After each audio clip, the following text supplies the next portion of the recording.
Hi guys, I'm Claire. And I'm Matthew. And you're watching Rent to Grown. Today we're going to talk to you about some of the things that we do to help us stay self-sufficient and live a more sustainable lifestyle. So let's take a look.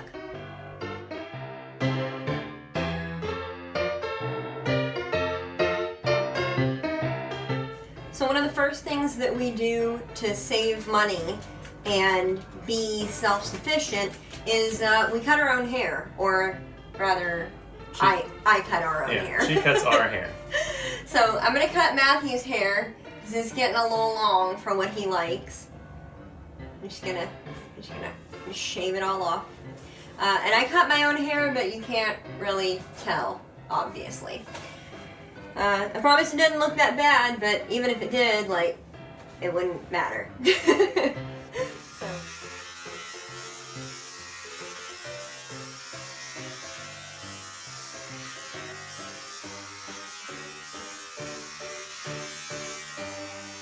Alright, we're done.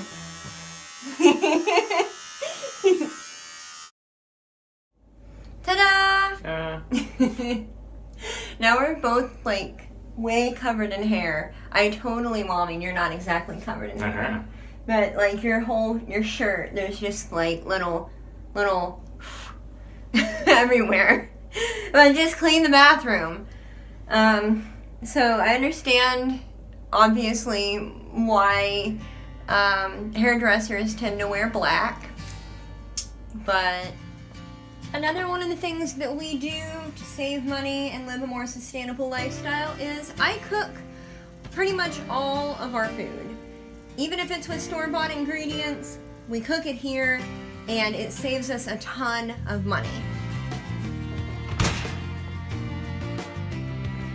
Now that we've had a quick costume change, another one of the things that we do to be more self-sufficient is we make a lot of our own cleaning products. And I've done videos on my old channel before about making my own laundry detergent and like washing laundry by hand and things like that. And I still do that, but Mama Grows, Kathleen at Mama Grows, did a video a couple of weeks ago about making citrus scented or citrus flavored vinegar, and it really got me thinking. I'm allergic to a lot of things, including most commercially produced fabric softeners. So for years I've just been using regular white distilled vinegar as my fabric softener, especially since I moved to Indiana because our water has always been like really, really hard here. So that's already a thing that I'm doing. And if I could make it smell like lemons or oranges, I think it would be just that much better.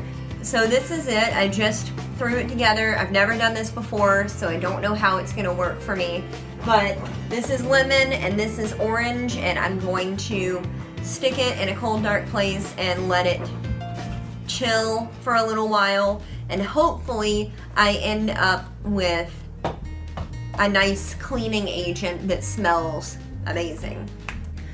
This is a box of compost. We made a video very early in the channel about how we made a compost bin. And before we even had a compost bin, we had a ton of compostable material.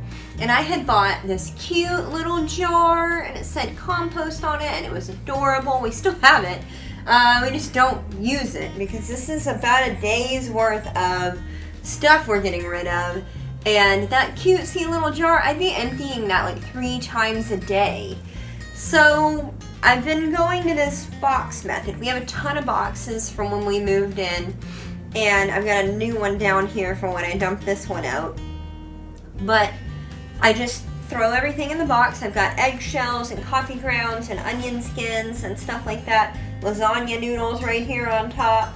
And you know, I just throw it in here and I take it out and I dump it out and it's perfect. If you are renting and you have, you know, a small space to work with, I've seen a lot of people use worm farms and they will eat stuff like this. You know, there's certainly lists of what you should and shouldn't feed them, but this can be a sustainable thing for a lot of people if you're willing to find a solution for your specific situation.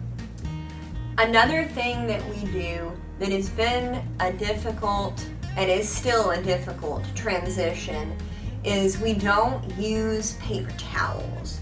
I have right here a linen drawer, and it has all of my little dish towels, and I have a ton of little ones just like this that are just little square kind of terry cloth towels, and I put them in there, and whenever I have a mess, I just pull one of these guys out and I use it. I have under here a little basket. It's got like holes in it so it breathes, so we don't have a lot of moisture in it. But then when I have one that's gotten dirty, I throw it in here. When we have enough, or when I'm doing a load of laundry that I'm gonna bleach, I throw these guys in there. I enjoy having white ones so that I can bleach them and I can tell if they're dirty or not.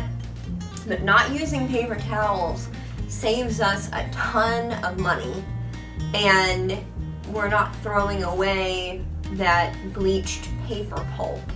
You know what I mean? No matter where you are in your self-sufficiency journey, in your sustainability journey, and in your frugality journey, the most important thing that you can do is whatever you can. Whatever you feel like you can do, whatever financially you're able to do. Don't do everything all at once. And I am so guilty of having all of these wonderful, grand ideas that I feel really passionately about that aren't feasible in the moment. And that's always really difficult whenever I'm just really gung-ho about something and then I can't follow through and I feel like a failure and I've just kind of overextended my reach. You know, I flew too close to the sun, I guess.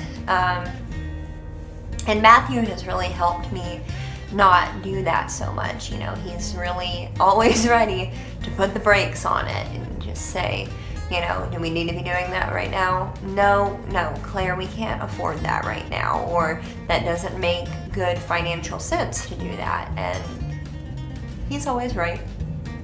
But I get really excited about it. And I know that a lot of other people probably do too. And that's okay, just especially if somebody's like, hey, maybe you shouldn't do that. You know, consider the possibility that they could be right. So, if you've made it this far, I just want to ask you to leave me a comment and let me know what it is that you do or that you are working on right now to take that kind of personal responsibility and say, hey, I could do this different, or I could change the way I do this to help with your self-sufficiency, sustainability, frugality type goals. What are you doing right now? What kind of changes are you making? I want to thank you so much for watching. Make sure that you like, comment, and subscribe, and definitely check out my social media links down below. I know my posting schedule is not exactly where I want it to be right now, but I am really active on Instagram and Facebook, especially. If I got some people on Snapchat, I'm always down to be on Snapchat.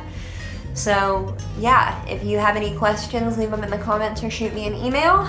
And yeah, thank you so much for watching, and I will see you around. Bye.